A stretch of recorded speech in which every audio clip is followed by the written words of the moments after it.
This conference will now be recorded.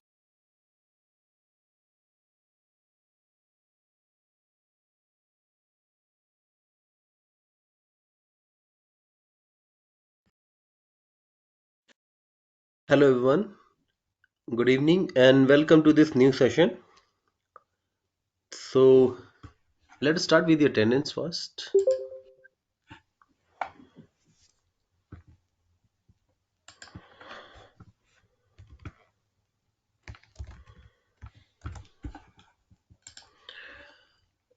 Okay.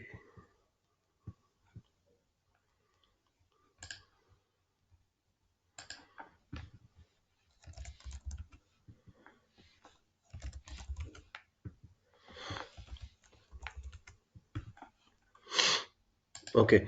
So do we have Farwa here? Yes. Thank you, Farwa.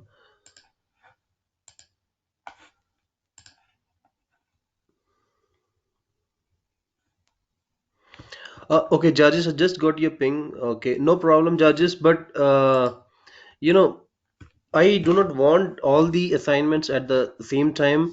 So it's like, once you're done with Linux, just let me know so that I can go through. If I also need some time, I will go through the assignments and then I will provide my feedback to you. Then once you upload your Git, let me know. Then once you upload your Jenkins, let me know. In this way. So don't wait for all the things to be uploaded and then you let me know. Better thing would be to let me know once you are done one by one. Okay. And judges, please share your GitHub ID also. I need to share with the team because I am maintaining a sheet where I am. So it's like column wise I'm maintaining the assignment for I mean yes or no for the technology. Like there's a column for Linux against your name and your GitHub ID that Linux is done, Git is done, Jenkins is done, AWS is done. So this way, I need to have your GitHub ID there. Okay, no problem. Sure. Okay. Okay.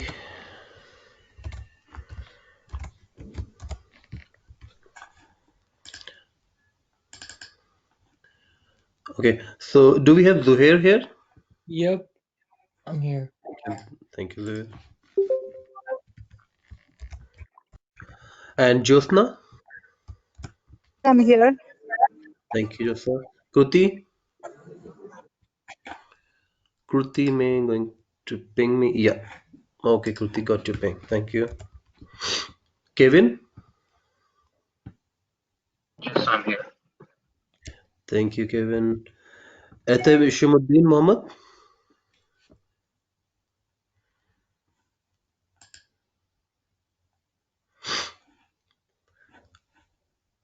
Okay. No, I think he will join soon, maybe. Okay. Saravni?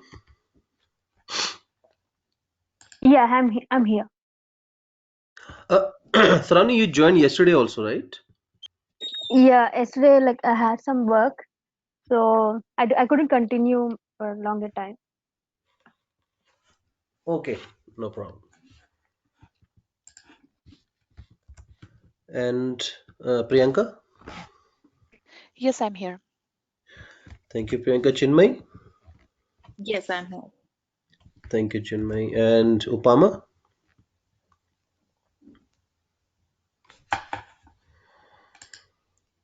Upama is here. Yet to join. Okay. Uh, sorry. Mahmudul Hassan? Yes, I am here. Thank you, Mahmudul. Judges? Judges is here. I all right. Thanks, judges. Okay, so Atishimuddin and Upama. Okay. Okay, so guys, any question from yesterday's session?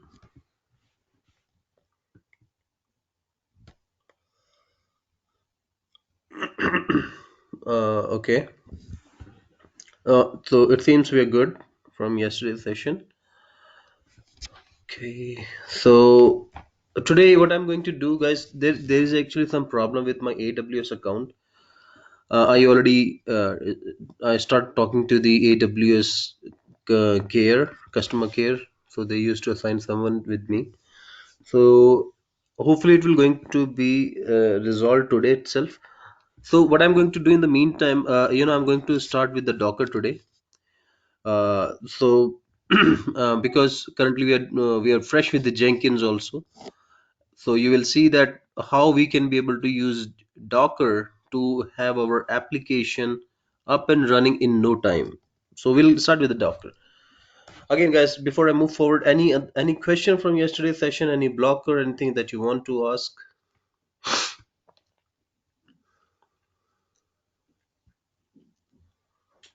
And I think Chinmay, you have shared your Jenkins yesterday. I think it was for Chinmay, if I'm not wrong. So I will work on this one, Chinmay. Yesterday I did not get a chance to to work on it, but today I will work on it. No problem. I will see why your build is not happening. What's the problem? What is failing? So I will resolve it. But my IP is changed, so I will share the.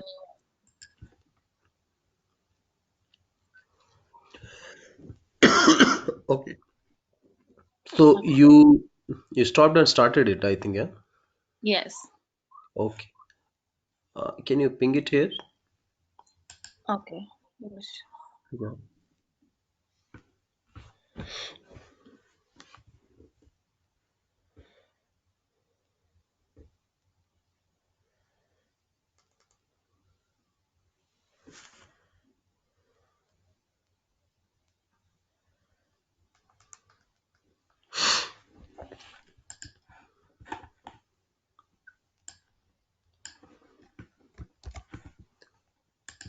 Okay.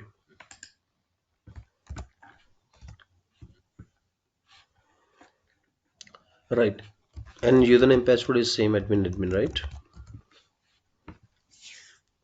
Yes. Okay. Sure. I'll take a look at that. So let us start with the Docker today. So before we start Docker, guys, just want to know one thing from you. What do you understand by the virtualization? So anyone who know, let me know, please. What do we mean by virtualization? By using that, we can use multiple virtual PC on a single server.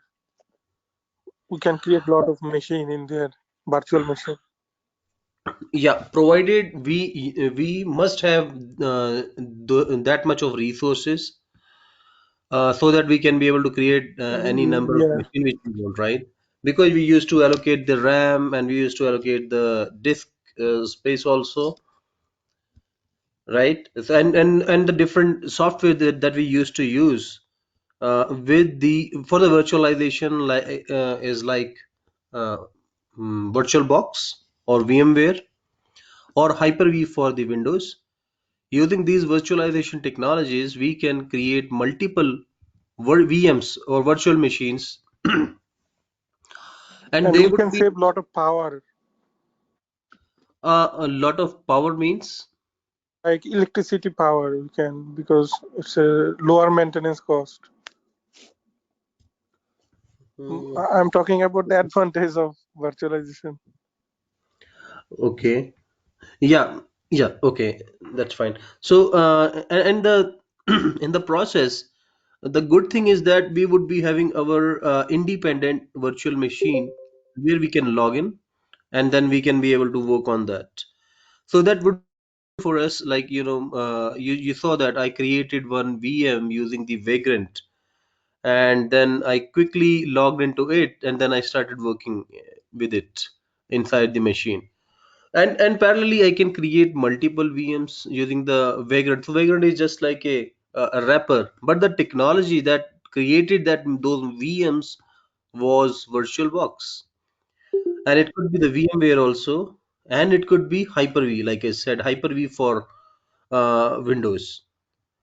So here point to be noted is when we create the VM, we used to allocate the RAM and disk space, and if we are not using those VMs, those would be allocated, and those would be we cannot be able to reuse that until and unless we destroy the virtual machine. So if my machine has 16 gigs of RAM, and I'm creating like four machines, I'm giving 2 gig of RAM to each machine, so it would be 8. So out of 16, 8 would be allocated. I cannot be able to use 8 until and unless those machines are up and running. If I use those machines or not, those are occupied. So this is one thing with the virtual machine. And second, what it will do, it will create parallel independent operating system applications binaries. It will create a separate environment, other than the base environment.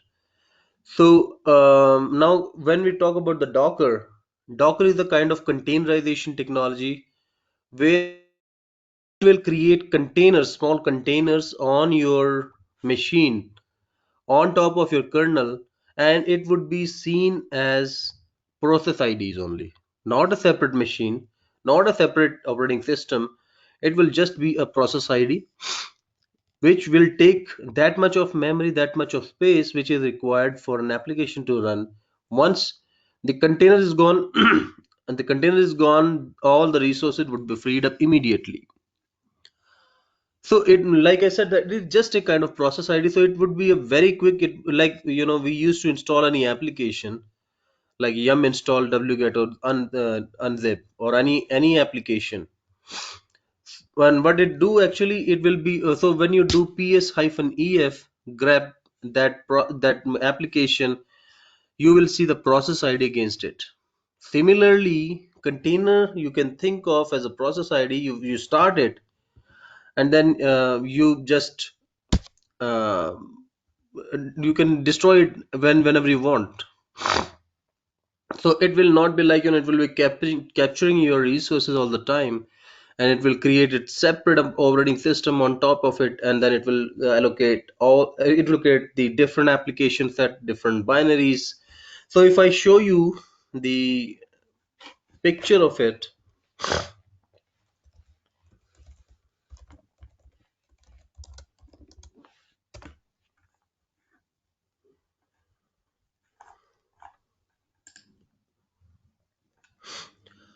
so from here, oh sorry, let me share my screen first.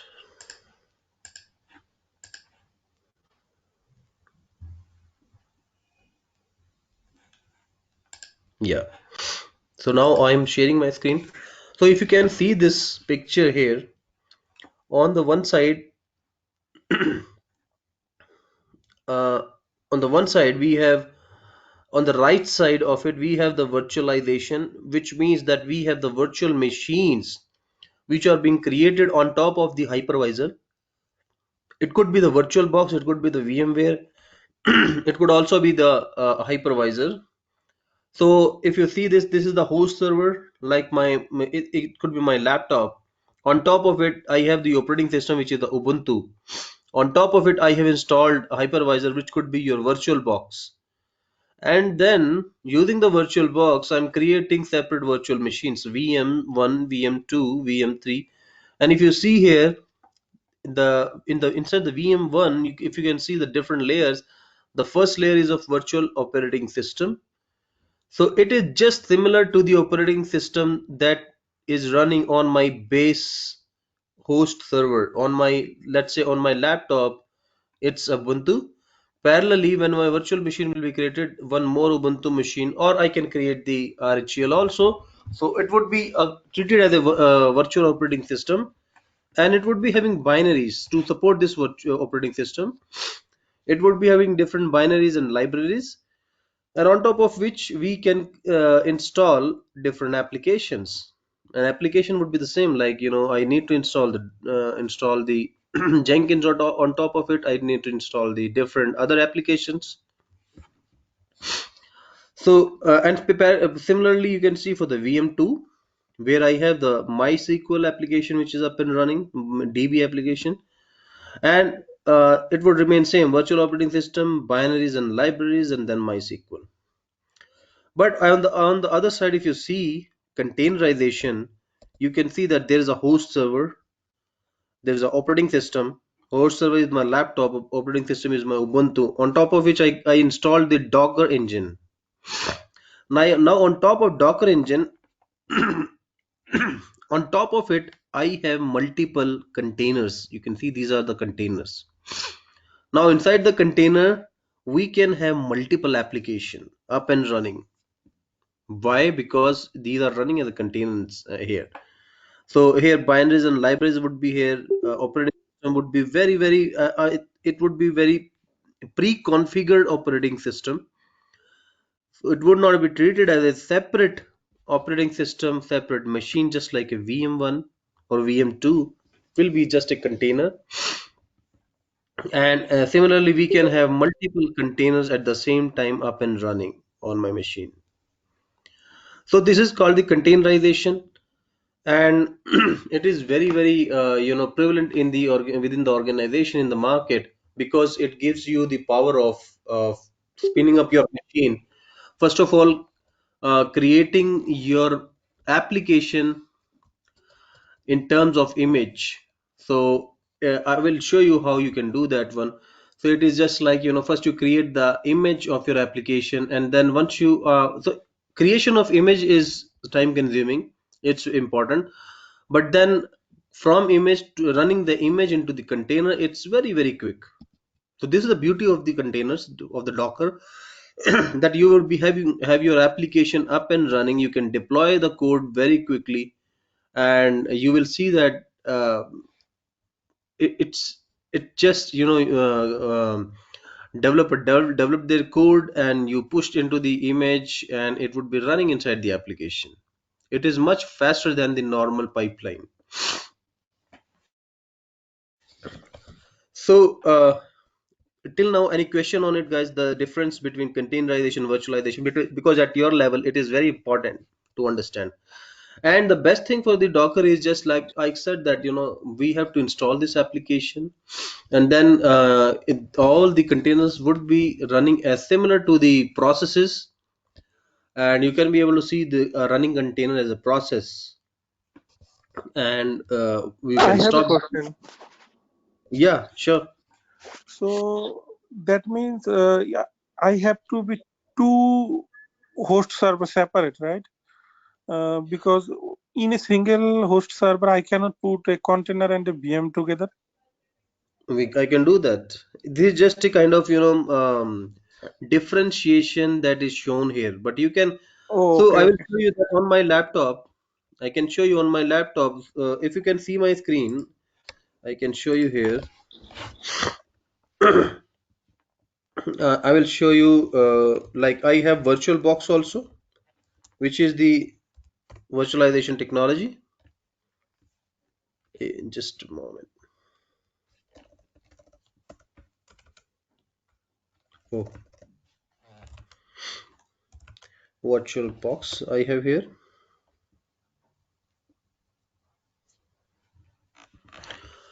Okay, so here I have the VirtualBox where you can see that this is the version of it, and I can also show you that Docker is also installed here. Docker hyphen version. Yeah, Docker version is the correct command. So Docker version is also here. So that means that I can install both the technologies on my machine, and I can reap the benefit of both the technologies. So you can see that Docker client and Docker engine is installed here. So coming back to your question, so I can have hypervisor, which is my virtual box here. I can have containerization engine, which is my Docker at the same machine, same operating system, which is the Ubuntu, and then I can reap the benefit of both, like containers and VM. So this picture is shown just to differentiate between containerization and the virtualization. Oh, got it. Thank you. Yeah, sure.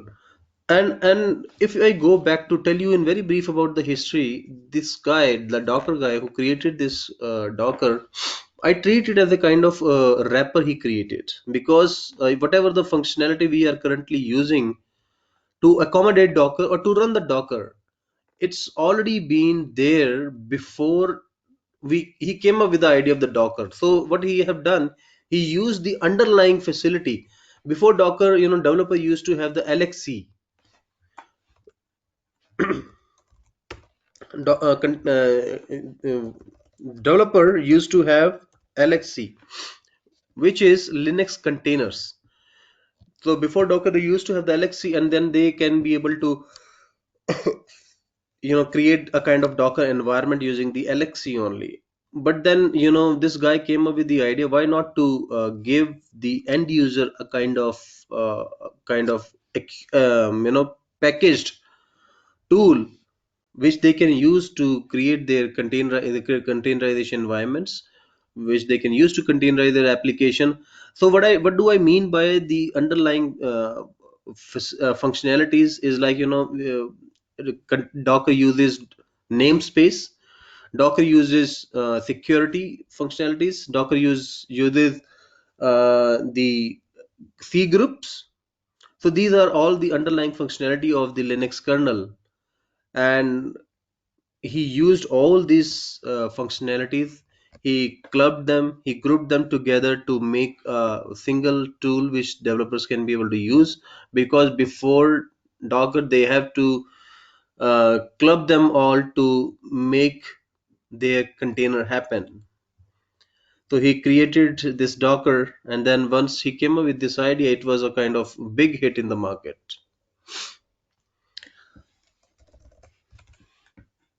So if we are good with this differentiation, because it is very important, guys, you need to understand. Maybe you need to go back to see or to read something about the difference between containerized and virtualization. If you have any question, please ask me here. It may be because it's a very important question from the interviews standpoint. What is the difference between containerization and virtualization?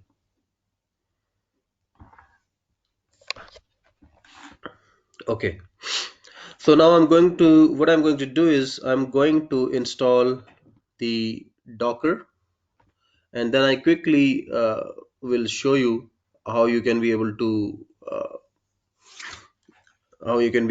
just spin up your machines with the Docker. First of all, I will show you how you can be able to reap the benefit of Docker containers in the Jenkins, and then I will move forward because Jenkins is fresh with us. So what I want from you guys, because I have some problem with my AWS account. So what you can do, you can provide me, any one of you can provide me one machine, Linux machine, where I can install and I can show you up.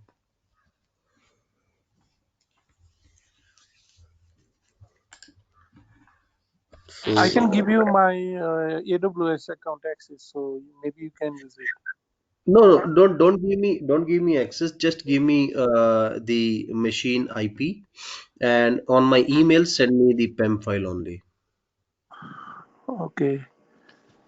Okay, Yeah, I'm and one sending more you. thing, guys. One more thing I wanted to tell you all, because we all are working on AWS. So it's my request with you. Never ever share your AWS. First of all, there are two things. Never ever share your AWS credential with anyone. With your best friend also, guys. Never share your AWS credential. First thing.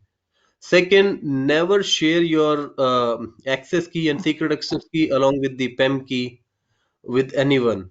So I'm saying this, but you can share with Mahmoudul. You can send it, your PEM key file to me. You can trust Yeah, me. I'm sending.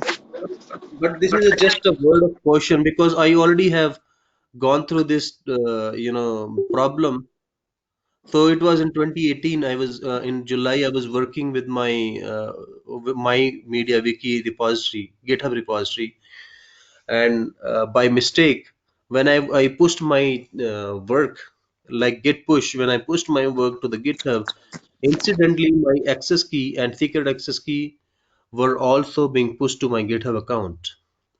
And immediately after, I think 20 minutes or 30 minutes, I got an email from the AWS that my account has been compromised. I did not know, I mean, I did not took it very seriously. I thought that it's just a kind of email from the AWS. So I did not took it seriously. And when I came back after, so I took a break that time, and I came back after I think 2 hours or 3 hours.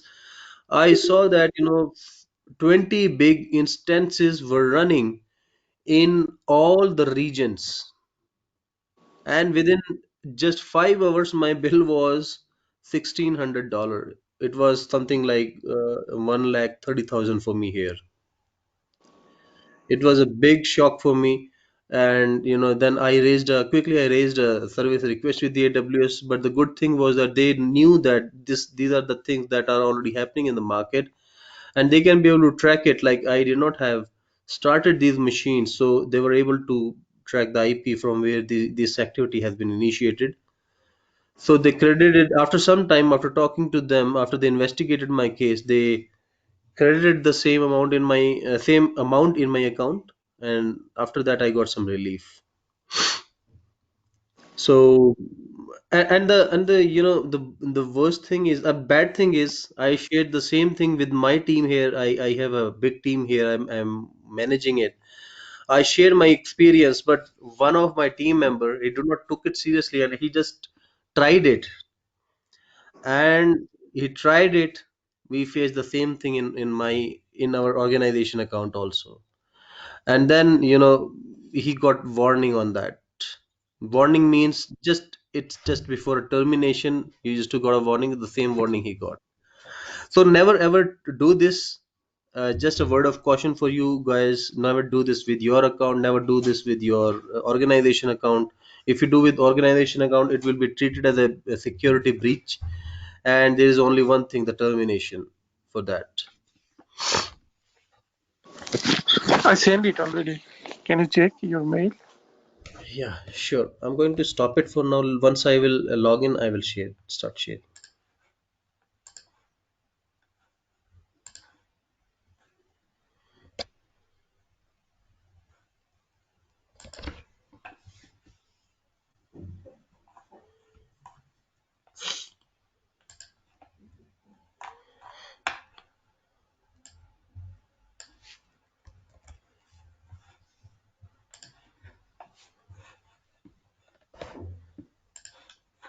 Okay, I am going to SSH to this account. SSH-I. Keys in downloads.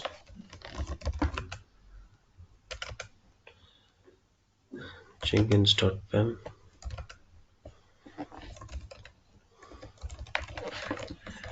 Easy to use.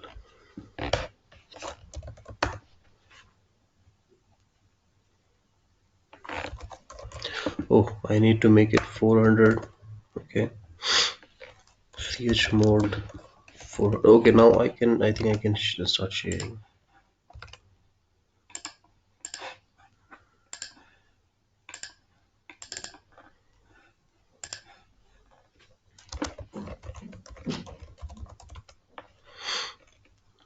Downloads.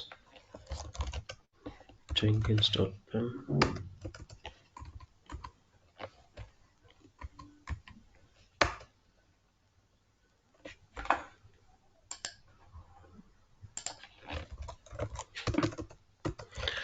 Okay, guys, so I am inside the machine, and then now what I can do is I can quickly install the Docker.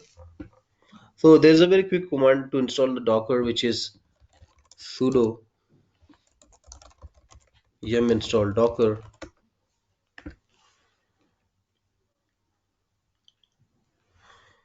Okay,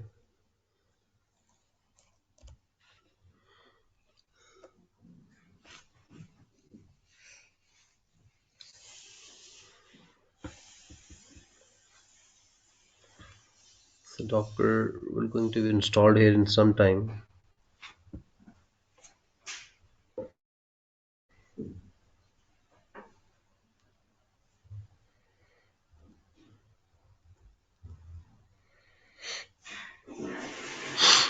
And once it is installed, I will. There's a very quick test command to test the installation of Docker. Okay, so now it is installed here.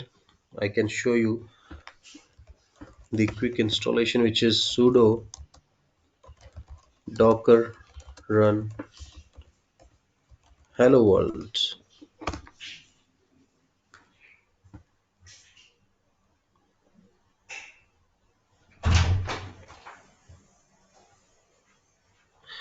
Okay, what I'm doing.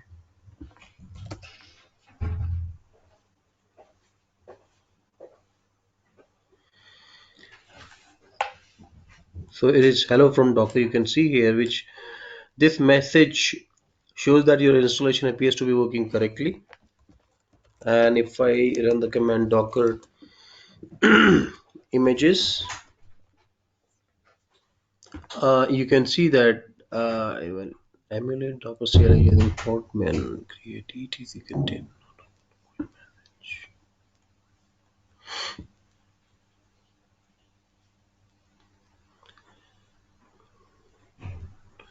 Okay, so you can see this one here, hello world. And parallelly, what I can do is I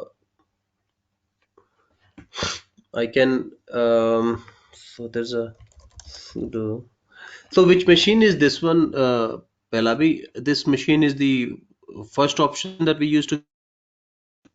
That is, I use it for Tomcat second one.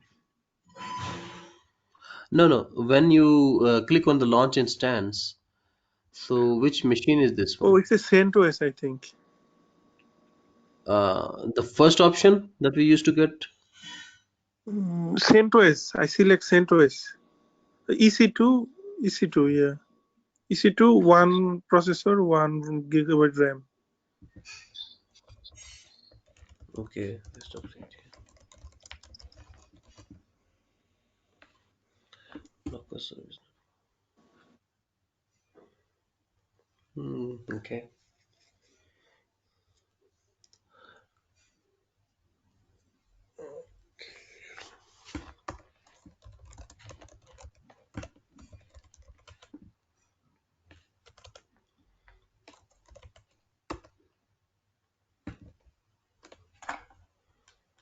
What is this?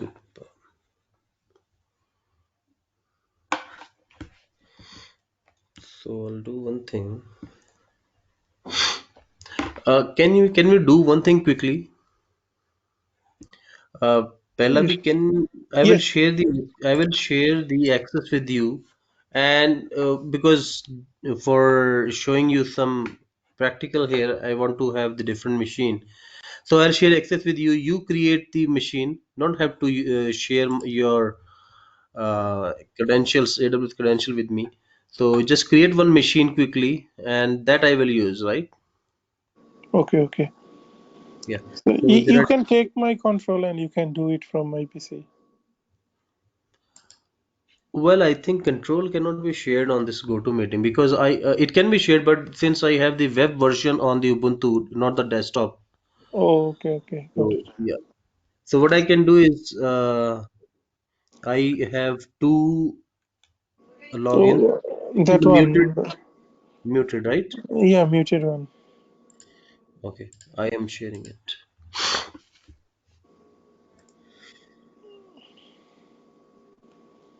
Launch instance. Click on launch instance. No, yeah, here. Yeah, and scroll down a bit. Choose the second option. Yeah, this one, Oh, Amazon. second one, right? This one. Yeah, this one. Yes. T2.micro would be fine. Go ahead. Next, right? Yeah, enable public IP. No, auto assign public IP enable. Add. 10 would be fine. Assign 10. Add tags. Add tag. Add tag. Add Oh, one hmm. name. Docker. Capital N. Oh, capital N. Okay. Docker. DUSK. Yeah. Configure security group. Existing one. Awesome. Done. Launch. Yeah. Use. Jenkins. So I already have the Jenkins. Use the same one. Okay. Launch. Okay. Now click on this instance. Yeah. So in 2 minutes it will be up and running. So I will use this. You can share. Let me just 384.191. Exit from here.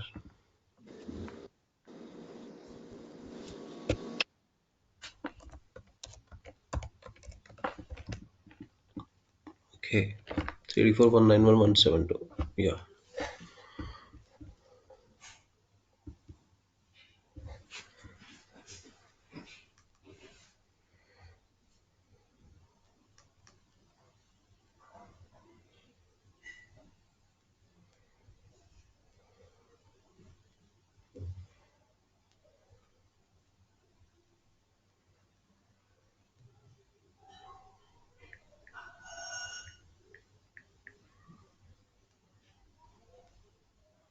So I need to give you the control back, right?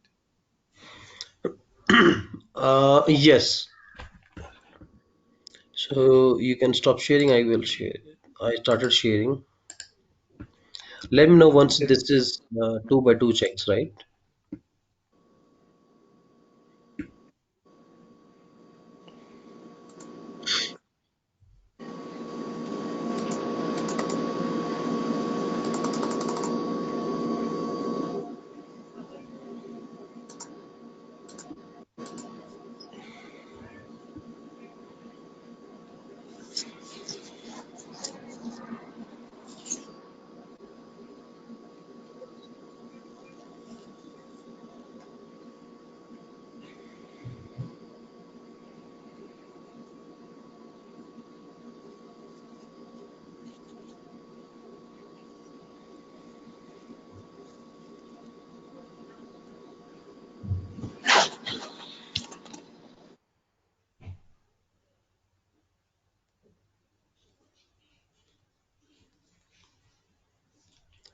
So is it up and running?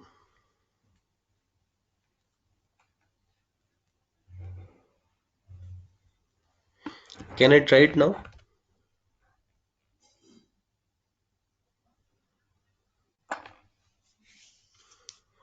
Uh, Mahmudul, can I try it now?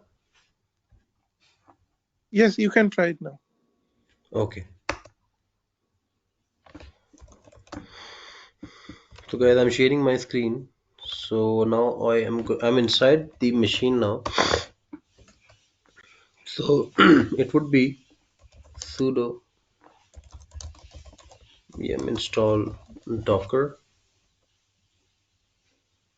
Yeah, you can see that it's docker. Why?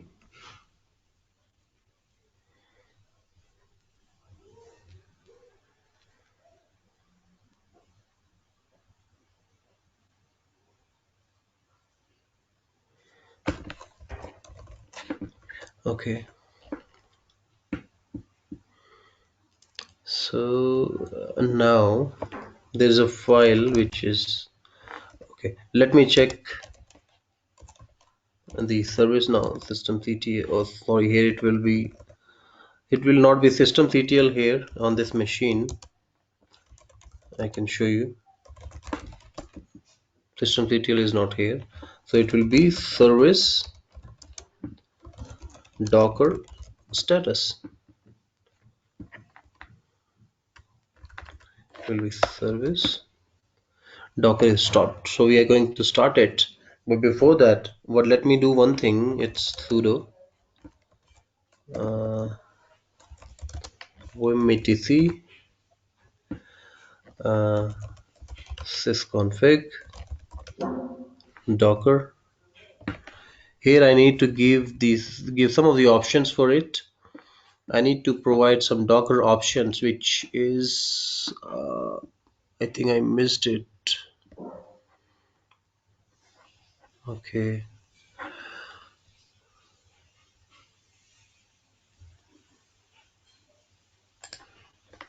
Mhm. Docker options for etc sysconfig.file. Docker daemon options. I'll share with you also, guys, this.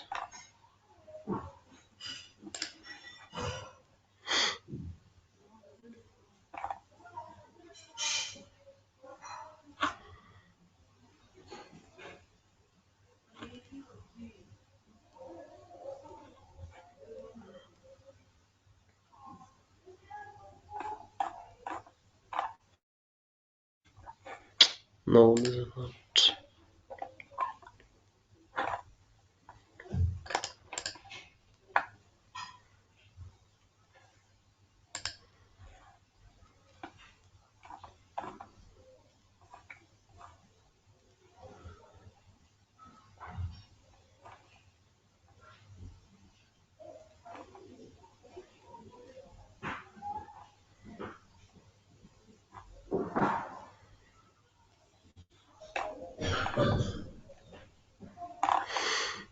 Uh-huh.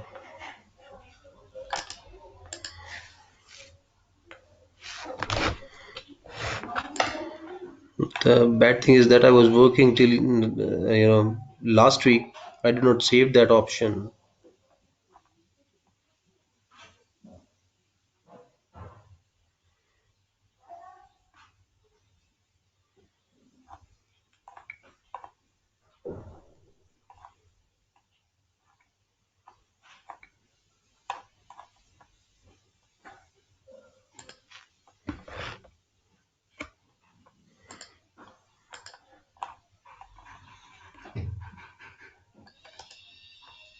Yeah, I think I'll find it here.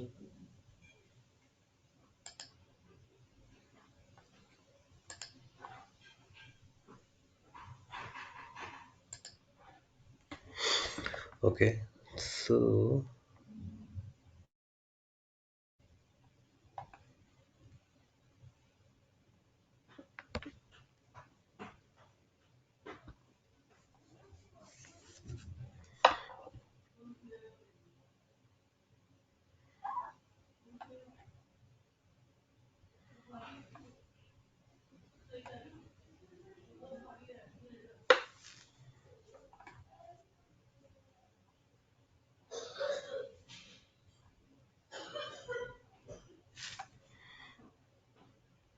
it will be somewhere here.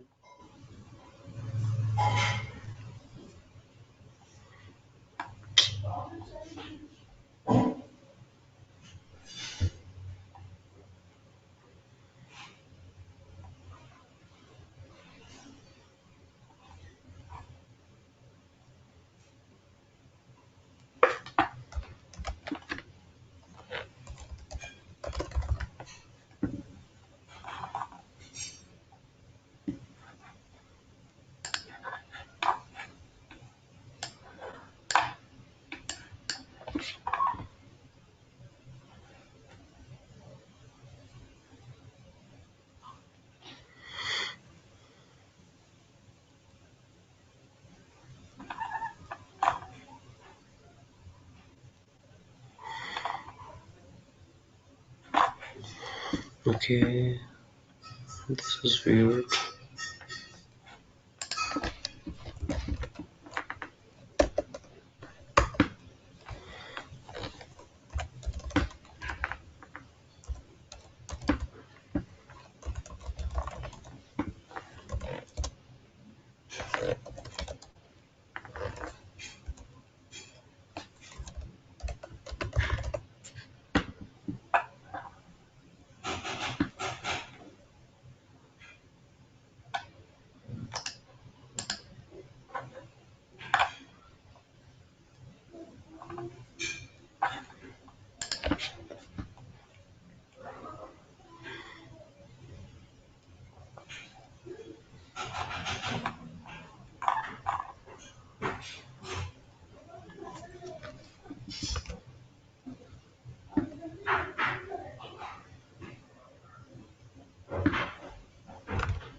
I'm not finding the exact line.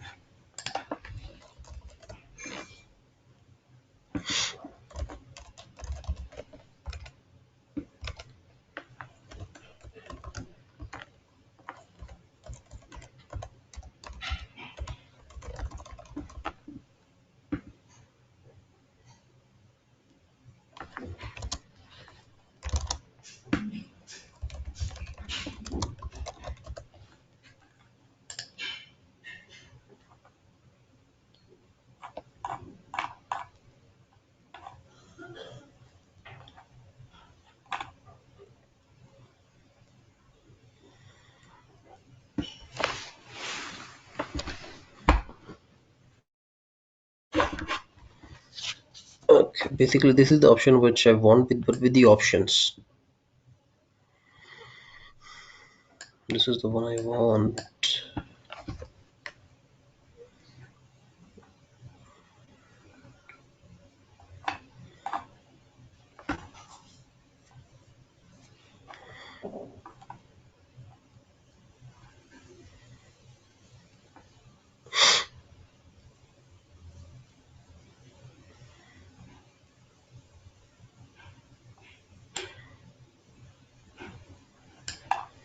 It would be easy for the I will share with you. It will be easy for you guys also. Just give me one more minute. I will find it.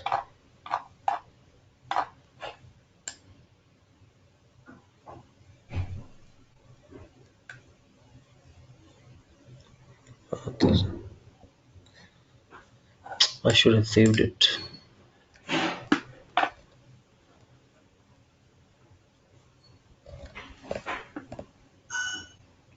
Oh,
okay.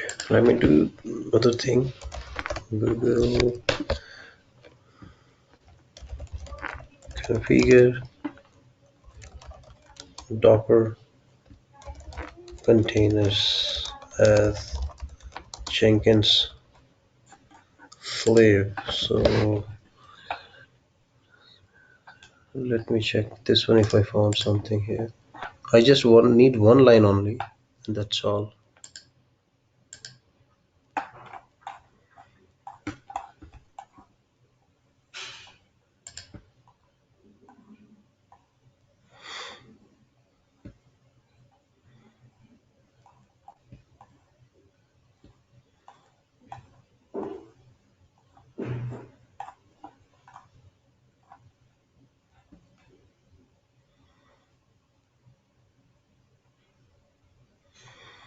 Mhm. This is not bad.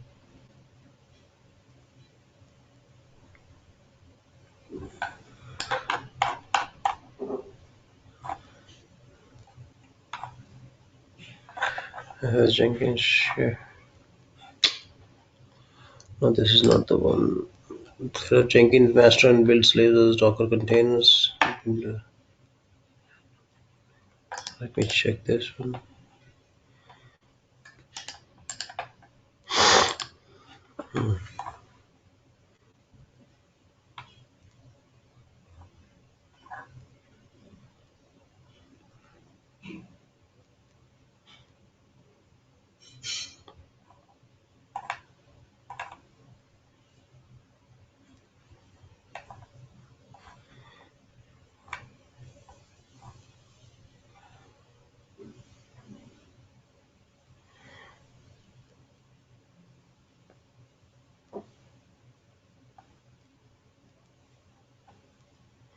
Maybe this one I can take up.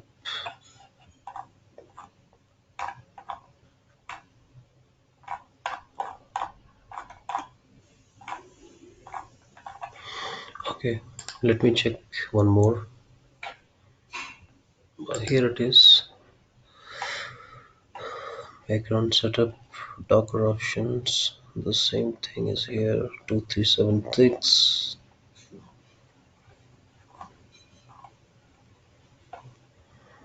So let me use this one.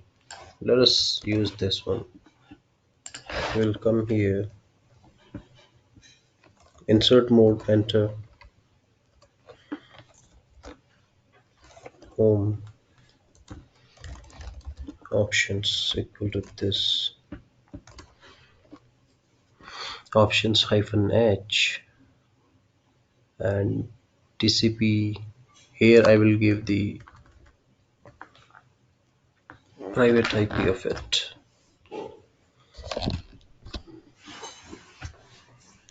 Pallavi, in the meantime, can you please share the private IP of this machine? Okay, okay, I'm going to share it. Give me one second. Mhm.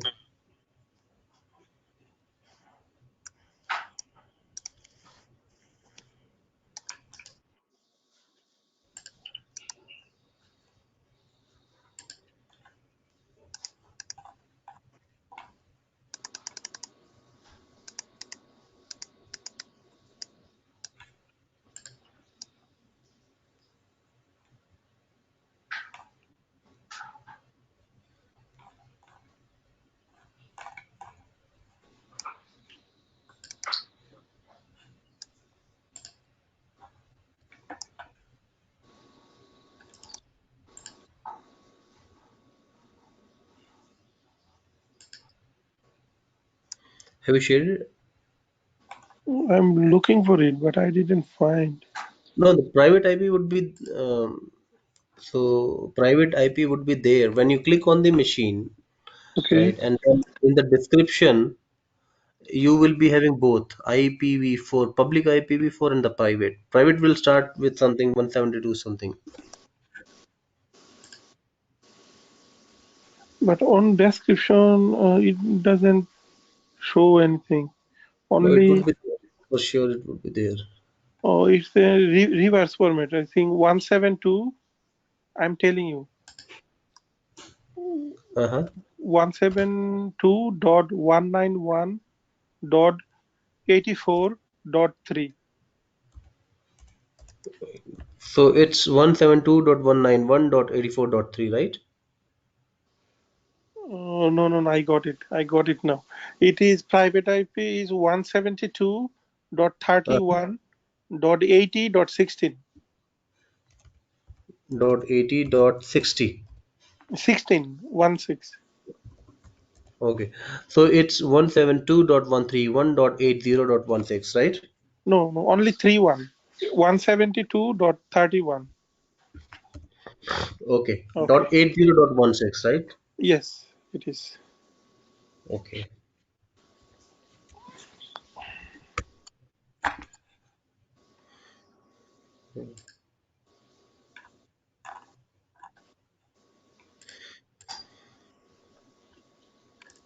Let me check the last one also.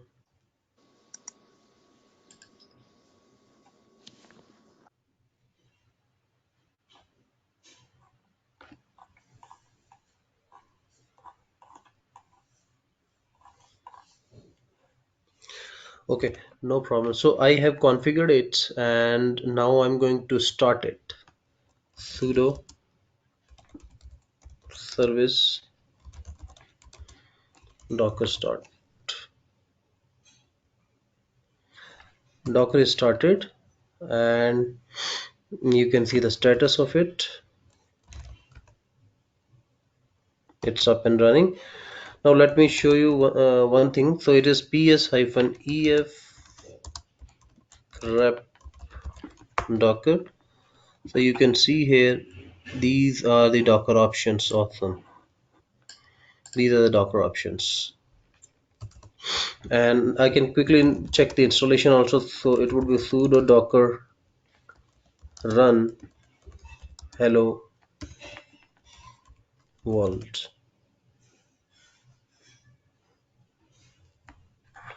Yeah, so hello from Docker. This message shows that your installation appears to be working correctly. Awesome. Now I can do sudo docker images also. So these are the commands for it. I will share. I have I've created the command document for it. I'll share with you Docker commands, and you can see that this is the one which is here with us. It is up and running. Now I am going to show you one thing here.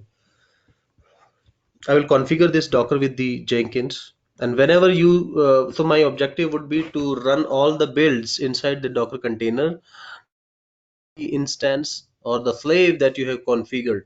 Now that slave you actually have created on the AWS as a AWS instance, and then your builds are running on it. But now you will see that whenever you trigger the build, these will be running in the container, and when the build is done, it will be gone. Means container will be gone. So I'm going to do the same thing here, and so it's through the Docker images, and now it's all good here. Let me just do one thing sudo. I'm going to pull one image which I'm going to use inside the Jenkins integration for containers. Sudo docker pull Jenkins CI slave. So now this image it is pulling this image from the Docker Hub registry.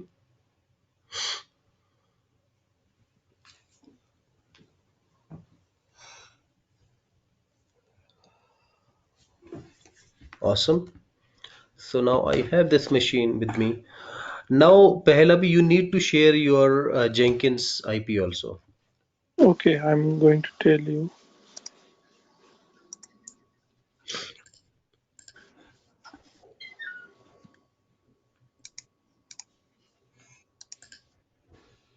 3.85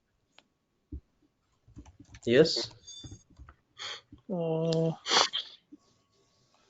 dot 171.155. Okay.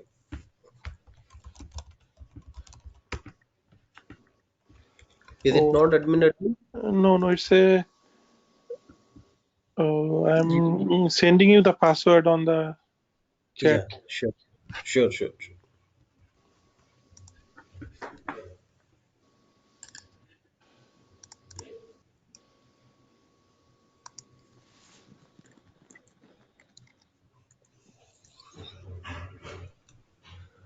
Okay. So I'm stopped sharing.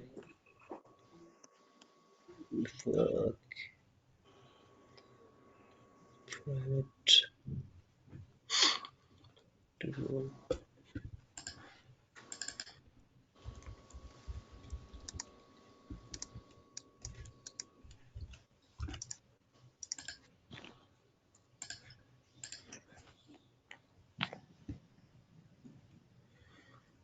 Okay, yeah, I am inside it now, and I can start sharing the screen.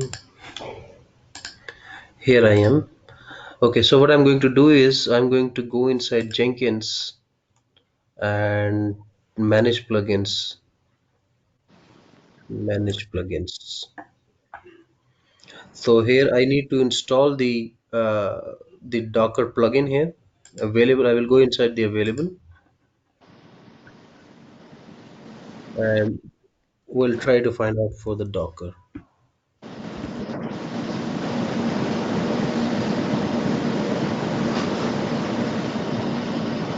So you can mute yourself, Pallavi. Yeah. Docker.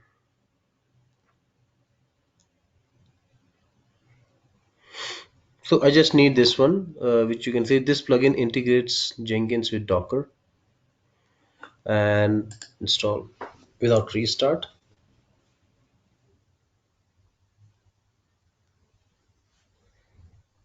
Done. Now I'll go inside manage Jenkins configure system, and inside it, if you go down this page, you'll find out cloud here. this one. You'll find out cloud here. So click on add cloud and you will find this option now. Add a cloud, Docker. Here you can give any name. Docker is already here. Docker cloud details. Now we need to give the details of the Docker cloud. And what the detail I have to give here is this one.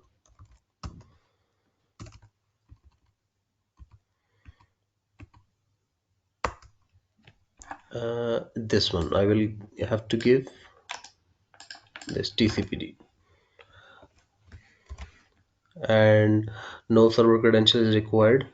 Test connection. Yeah, awesome. You can see that it's connected.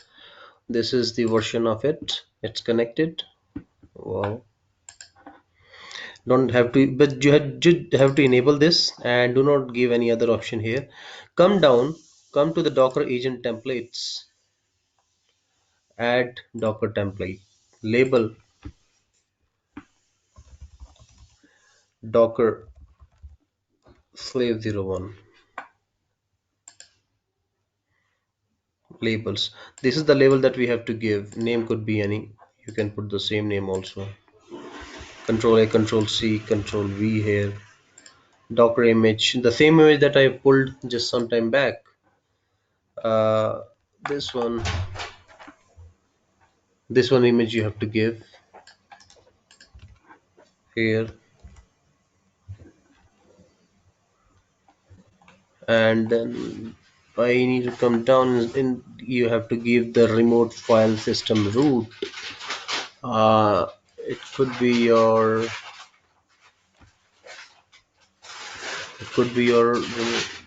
remote PT, let's say.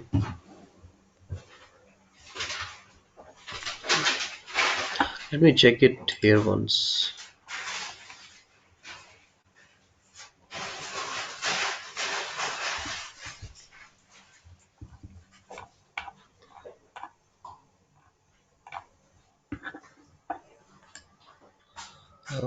Okay.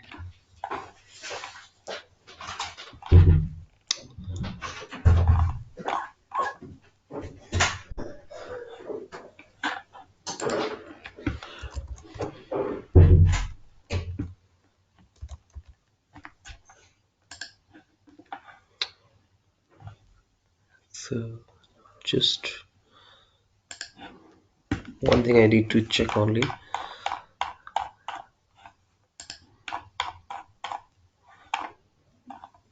Don't go with it, guys. This is not this is HTTP is not working currently. This is very old, so they were using HTTP. It will not work now. Okay, so I can give home Jenkins. Simple.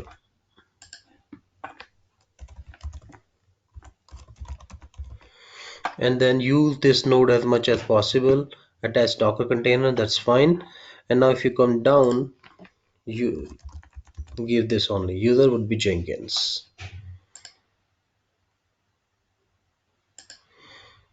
Jenkins only. You can use this option also, but do not use this option. Inject SSH key. This is also good, but attach Docker container is also a good option. And this is all. So see it carefully what options I've given. So if I come top down, just name you have to give, then you have to give the same Docker your host URI in terms of TCP. Come down and you have to give the agent template. So this agent template is whenever you start your build, it will take this template to run your build. So this will be going to be the name of the slave, and this will going to be the image which will run into container, and inside it your build will be running. Come down, the remote file system I've given as this one, and then attach Docker container user Jenkins. This is all. Save it. Now once it is configured properly, you will see that if you go inside game of life, you will see it here. If you come to configure, now what I'm going to do is I'm going to restrict this project where it can be run. Here I am going to give Docker. Awesome. Now you can see this one. Uh, you can see here it is coming automatically. I will select this. This is just awesome. So we are on track, and I am going to save it. So okay, so it is good. So guys, let's do one thing. Let's take a quick break of just 5 to 7 minutes, and we will come again. We'll continue from here only. This is very interesting concept. You will see that once I will trigger the build, it will start running inside the container only, and not in your slave or master. So let us take a quick break, and we'll gather again in 5 to 7 minutes. Thank you.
Okay, guys, back again. So I'm going to share my screen.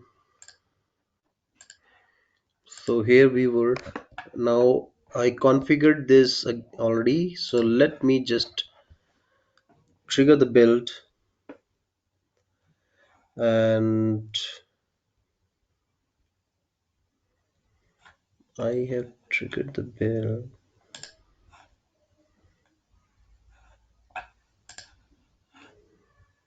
Oh, so does something happen to this machine, Pallavi?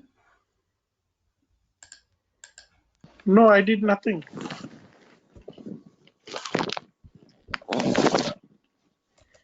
So this is not up and running. It's a Jenkins one, right? Yeah, Jenkins, yes.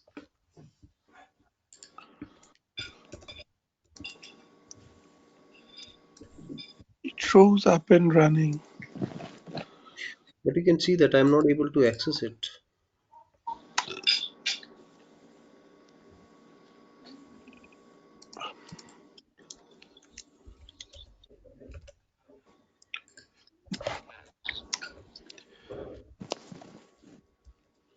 I think I need to reset it.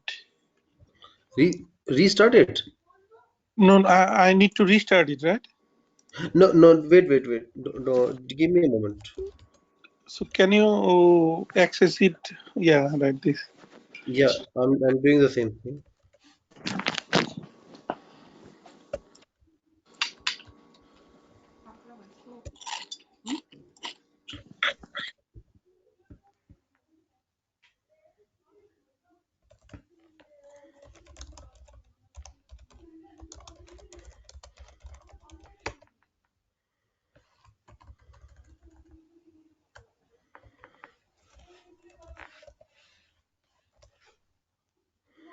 Jenkins is up and running. Then what?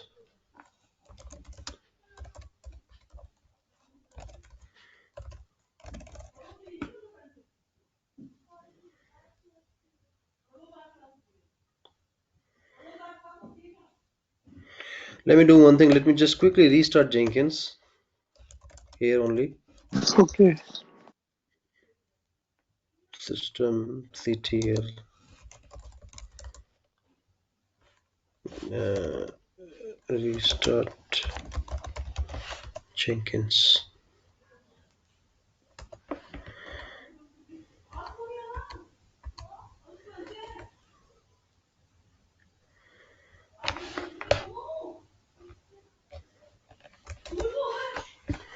Let me just refresh it.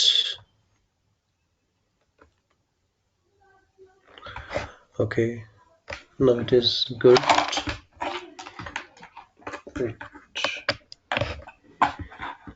Yeah.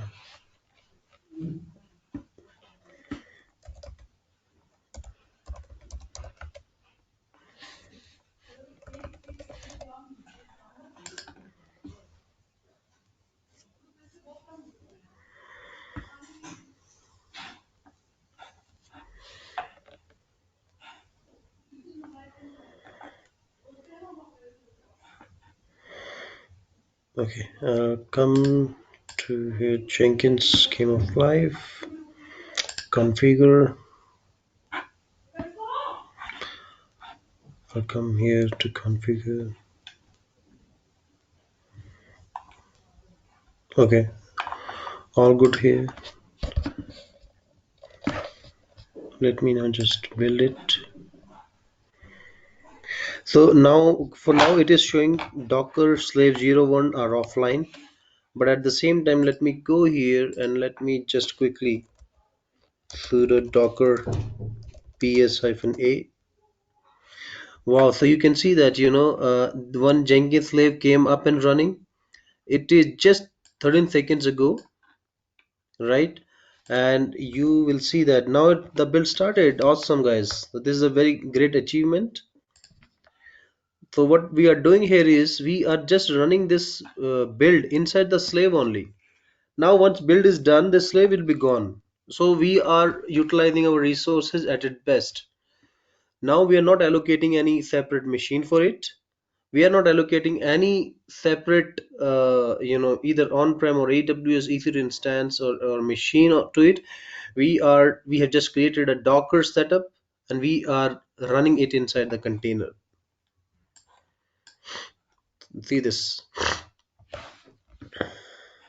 And there is norm all the things are normal which used to happen in the slave are also inside the slave. It checked out the code, it ran your code inside the container, and going through. So guys, till now, any question about it? Yes, I have a question. Yeah. So, what about the WAR file? So, Hmm. how can I copy to the Apache server the Wi-Fi, the WAR file? Awesome, that's a great question. So now what you can do is you can map your directory inside the container to your local directory, to your local machine. Local machine would be your Docker machine itself, where we have installed the Docker. So this is your local machine. So you can map your volume, and that you can do it from here only. So if I go inside, so this is success now. And what is once it is done, you will see that I can show you here.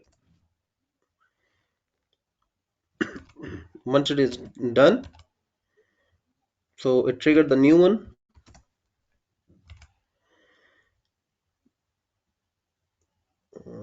Inside it, what you have written.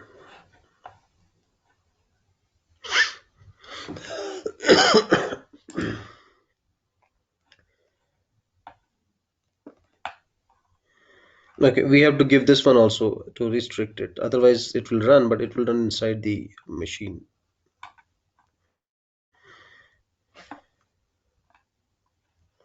So currently, you're doing this right. Rsync to your file from this container to the other one. But what you can do now is you can first of all let us try to do the same.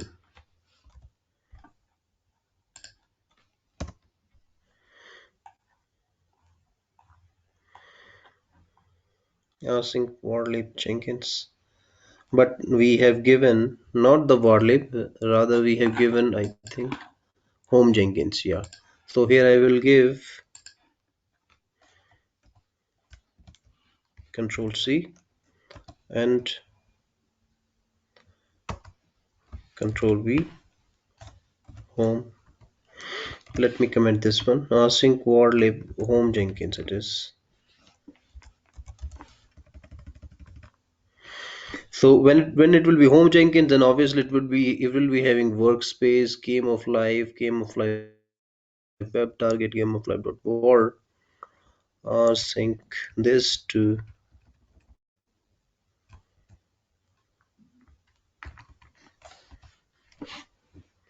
EC2 user this temp.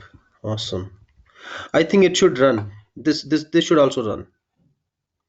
Okay. Let's try it. And let me. I have given the restriction here. Yes, I have given. But then the problem is, once it is gone, it is gone. Okay. No, it will not run. So what we have to do is, yeah, this step will not run because once the container is gone, you can see here. Once the build is done, container will be gone. You can see here the container. It's no longer running. It's no longer running. So we can do volume mapping. So how we can do volume mapping is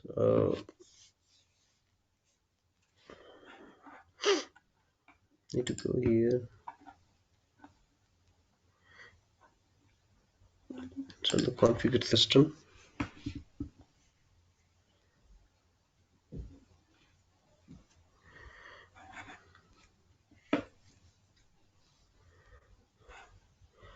Okay.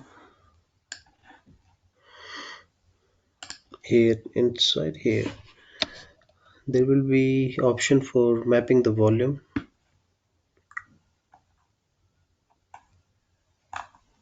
Here it would be Yes. Hostname. No, okay, man.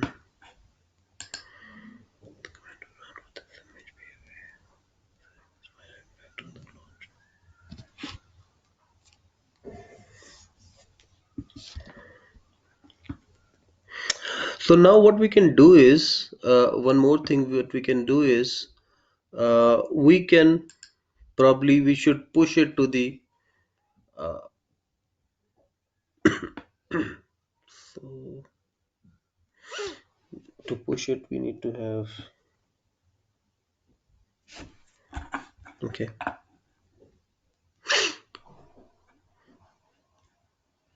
So here we have the volumes.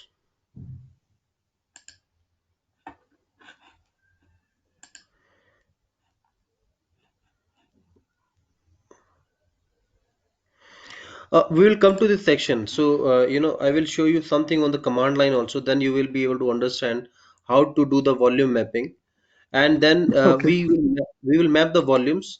So whatever there it would be inside the container, we can be able to have it on our first of all on our this machine, Docker machine, and then we can push it from here to the target machine. So we will be able to do that one through the volume mapping. And the concept of volume mapping, I will tell you in when we just discuss in advance about the Docker. So this is something which I wanted to show you that you can be able to build your all the uh, jobs inside the Docker container the way just I have done. But yeah, this is a very good question. So I will show you how you can be able to map your volumes also, so that whatever there inside the container, you can probably have it on your local machine. So it is not just about the war file, it is also about the logs, because at some point of time we may have to see the logs also. So how you can map the logs Yes, also, yes. log directory. And then I will also find out one solution where this war will be pushed to some nexus, or I'll try to find out some good option about the jfrog artifactory or nexus. So this job will push, it will build it, and it will push to the uh, nexus. And then there will be another job which will just pull out that same, and then it will just deploy it on the target machine. So we can have that option also. I will explore that and I'll let you know. Okay. So but this is a great thing, great achievement we just have done. We were able to build our complete pipeline inside the container itself. So you can see here it would not be here, but yeah, because the best thing about the container is they are ephemeral. They will do their job and they are gone. They will not occupy the space. They will not be up and running all the time. So that will save a lot of space for us. So this is one thing which we have accomplished just now. But now I want to show you one very interesting thing is what actually we can do with the Docker and Docker images. What all good things we can be able to do it. So I will tell you with the help of the example only. So what I've done some time back, I have created one image. So this is the Jenkins which you are seeing. So what what we have done is that we have installed the Jenkins, going to the downloads page of the Jenkins, and then we ran few of the commands. First of all, we configured the repository, then we configured the key, and then after we have the repository, then we can run the simple command yum install Jenkins, and then we started the service. Now, how about this thing if we already have one image for Jenkins, which is preloaded with the OpenJDK, and also it have the Maven also. So it's like you just have to spin that image into container, and in just 5 seconds you will be having your Jenkins up and running with OpenJDK on it and with Maven on it. I'll show you how you can be able to do it. So I have one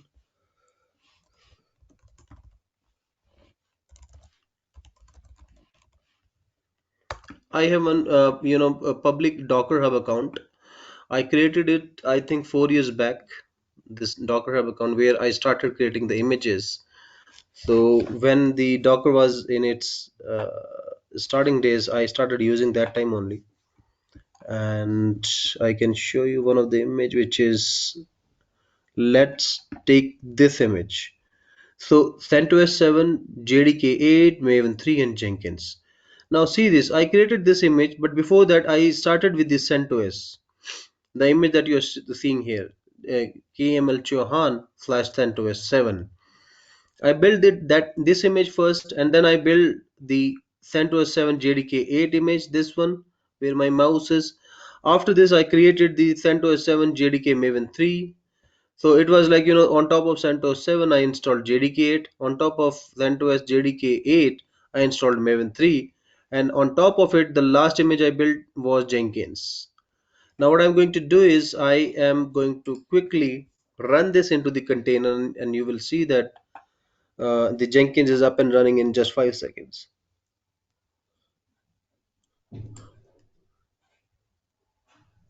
So this is the image name, and I have to see the tags. 2.0 is the version number, the tag information I have given. I'll go to my machine here. So here Docker is already installed.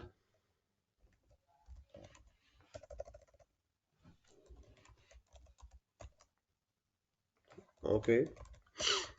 So sudo docker pull this 2.00.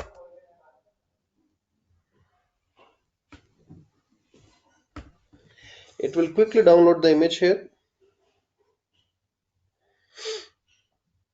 So guys, what are the images? There must be a question in your mind. So images are basically the snapshot of our work. So it just like, whenever in VirtualBox or VMware, you must have seen this functionality. At any point of time, we can be able to take the snapshot, and we can run that snapshot whenever we want, and it will start. So it will have our all the changes, all the work that we have done. It will save everything, and then we can be able to, at any point of time in future, we can just run that snapshot into the operating system easily. Same thing, you can map it here also. So image we have created, so we have a Docker file. It is just similar to the Vagrant file. We have a Docker file where we write some instructions. Now these instructions would be like, what is the base operating system, and what are the base dependencies that we have to install, like yum install, wget, curl, unzip, and then wget install some of the libraries, and then install the Maven or install the OpenJDK, and then copy my code, and then probably I am also building the code inside my Docker file. So everything I will write it down there only, and then I will run this Docker file so that it will create into the image, and I will show you everything. It is not just I'm speaking here. I will run it in front of you everything. So once I will run the Docker file, it will be converted into the image. And once it is, so this is the time consuming process. Once you have your image built up, it will be the fraction, it will be in fraction of second you will get your application up and running. And that is what I'm going to show you here. Your this image is already created. Time has been consumed in this earlier already. Now I'm going to run it into the container. See the magic. Sudo docker run, uh, sudo docker run hyphen itd. Hyphen itd means I'm running this container interactively with the terminal assigned to it and in the daemon mode. Okay. Interactively means I can be able to log on to this container, and I will get a terminal there. T for terminal, and D, I want to run it as a daemon process so that it will not block my terminal here. ITD and then hyphen P. Now what I'm going to do now is I'm going to map the port. So 8089. So I want to run my Jenkins on 8089 on my host machine. It is running on 8080 port in the container. So whatever is running inside the container, run it on my specific port. So this is the host port and this is the container port.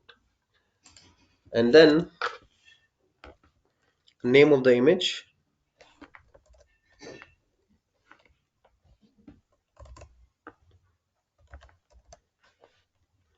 Okay, this is all for now.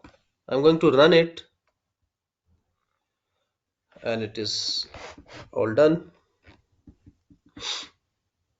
So if I show you sudo docker ps-a, this is the one. The docker container name is thirsty Khorana, and you can give your own name also. I will show you how you can give your own name, because these are the default names it is taking up. You can give your own name also. I'll take the ID rather. Sudo docker logs. Interesting.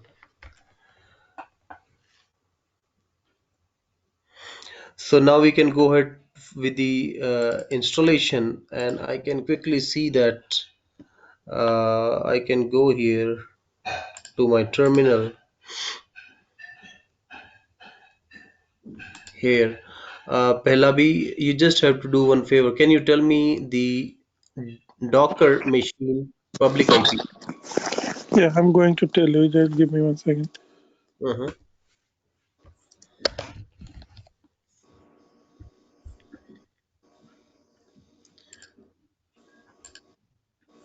Okay, I have it. Oh, you got it. Yeah, because I think you sent it on. So 8089 is the port.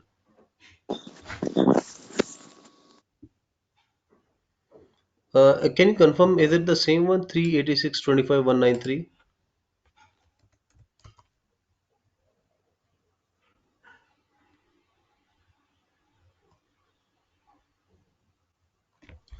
Is it the different one? It's not. It is a different one. Which is the different? Yeah. Can you tell me? Yeah. Can you tell me the Docker machine public IP? Yeah, I'm going to tell you just. Hmm.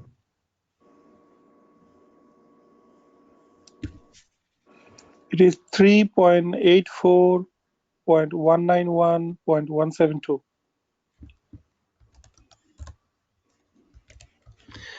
3.84.191.172, right? Yes. So guys, you can see that here that Jenkins is up and running here. And please note that this is just the Jenkins which is running through the container. It is not the normal Jenkins that we have installed. You can see here 8089 port is the same one which I have assigned here. Which I have assigned here. So you can see here port mapping is 8089. 8089 to the 8080 inside the container. Okay, that's awesome. Now I have to give the password, which is, I can find it out here. Continue.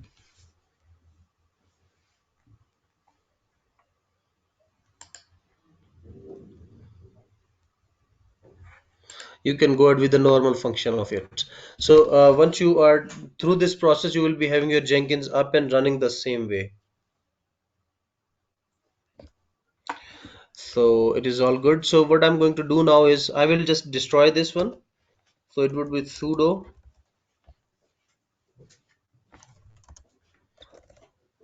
docker. First of all, I will stop it. Sudo docker stop, and the same ID I will give this ID. Copied it and paste it here, and then I will remove it also. So as soon as I will stop it, you refresh it, this is gone. I'm going to remove it. And then so guys, it isn't it very interesting, like you started it here, you run the container and your application is up, and Jenkins application is up and running here. You can find it out here, and then you stop it, it is gone. So if I run the command sudo docker ps-a, this is gone. Now let me do the same thing again. sudo docker run hyphen itd. This time I don't want it on 8089 because something is already running here. I want to run it on 8088, and then I want to give it a name also. Hyphen name equal to my Jenkins. So guys, if I go here and if I do give 8088, my application would be up and running. Awesome. You can see it here. So to find out the password for this one, what you can do quickly is sudo docker logs and name of the container that I've given, which is my Jenkins. You can take it password from here, come here, give the same password here, continue. So guys, I know that it would be a lot of things for you for today, but these are the very good things, very cool things that we are doing. And if you are with me, if you ask question, if you practice the same thing, believe me, you will be on top of your confidence when you will be talking to the talking to the interviewers, uh, because these are all the good things that they require in their environments also, like running the Jenkins build inside the container, how you can do it. And it's very tricky at some time, you it's like we were able to run it today, but it's very tricky. Sometime it's not happening and you will be because one time when I started the error that I was getting, it was not running inside the container.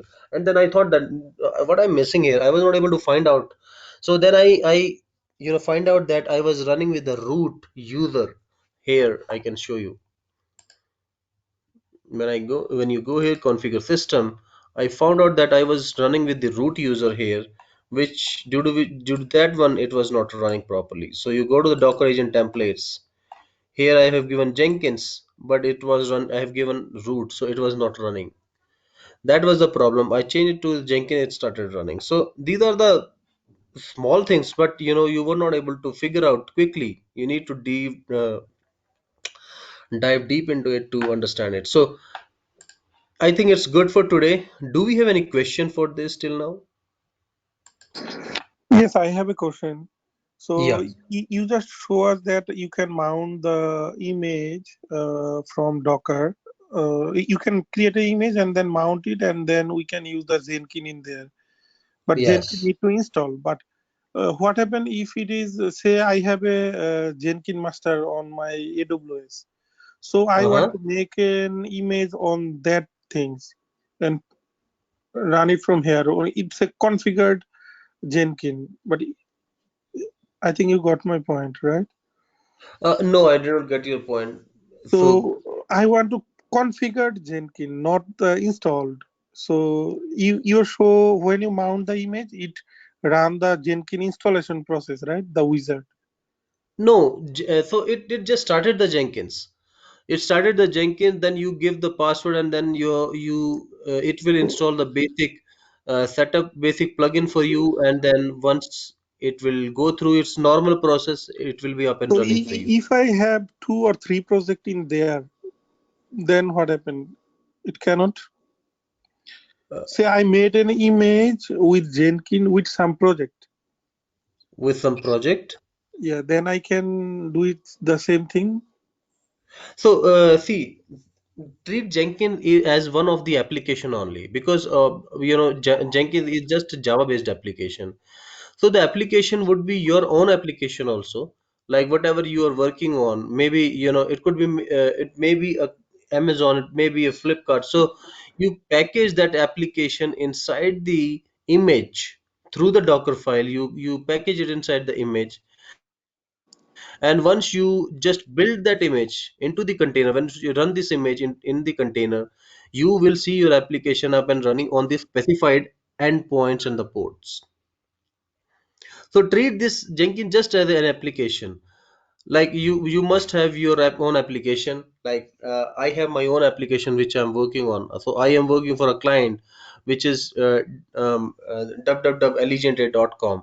Now this allegiant.com, I can package it inside my image, and whenever I will run this image in the container, I can have my this application up and running on specified endpoint. So it would be simple as www dot. Now, for you, you will not able to recognize that whether Oh, I understand. I understand. It could be anything, any application I it can do could be like the any same. application. Yes, Oh, it okay, could be. okay, okay. I got it. I thought it is for only the Jenkins. Yeah, No, no, no. It could be any application. So Jenkins is just one example that I've shown you. yeah, yeah. I understand now. Any application, seeing this URL, you will not be able to understand whether it is running inside on specified dedicated machine or it is running inside the containers. So nowadays what's happening is that we have the concept of Kubernetes. The application is running inside the Kubernetes on the Kubernetes clustering environment. So, whenever you deploy your application, there it will be deployed as the container only. So we have a concept of pod. Inside pod, we have the containers. So your application would be running on the inside the container, but to you will not be able to recognize because it's all running fine for you. Same thing happens with the allegiantray.com also. It is running inside the container on the Kubernetes platform, but to you will not be able to understand. Maybe you think that it's running on the normal stacks, or the on-prem machines, or it may be on the AWS. You will not be able to tell that. Yes, yes, I understand. Awesome. So any other question from anyone else, guys?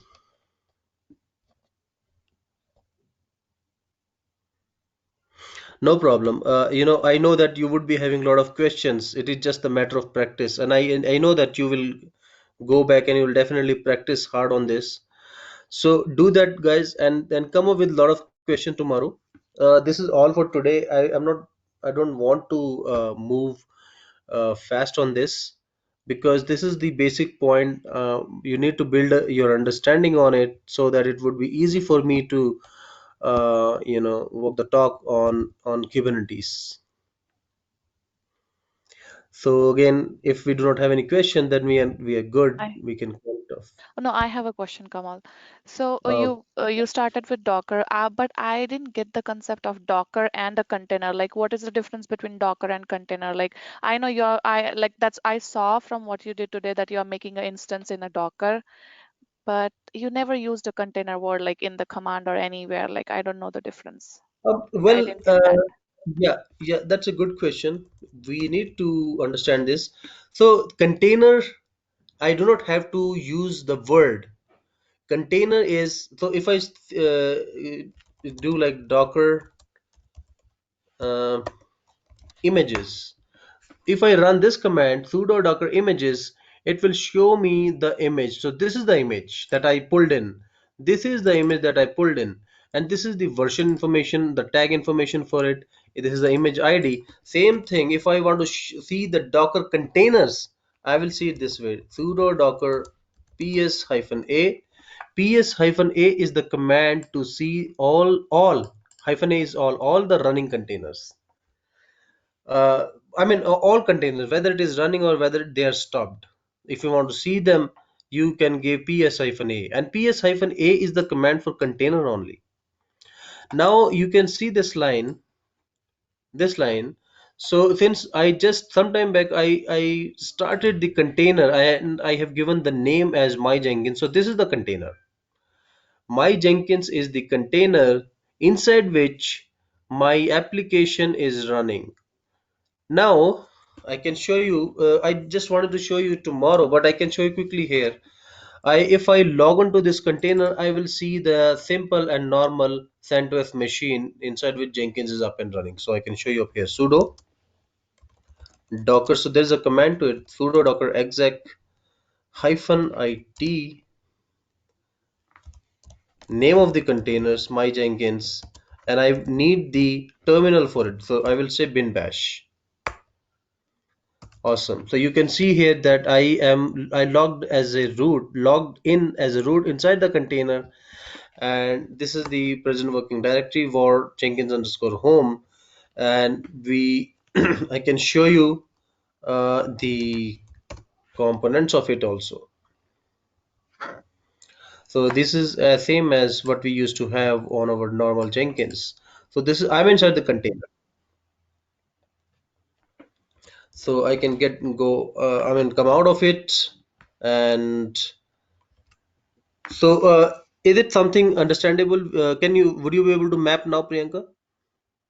No, No. Okay. So but let's maybe do I'll one wait thing. for tomorrow's session then. Yeah, wait for tomorrow session and just go through some of the reading also, like the Okay. difference between virtualization and containers. Yeah. And I'll I'll do show you a lot of things for tomorrow also. that. Okay, sure. Thank you. Sure. Okay, guys, we'll meet tomorrow at the same time on same link, and I'll try to answer a lot of your question because it is very important to get the clear understanding of the Docker first. So, okay, thank you so much for joining this session. Bye Thank bye. you. Bye bye. Sure. Yeah.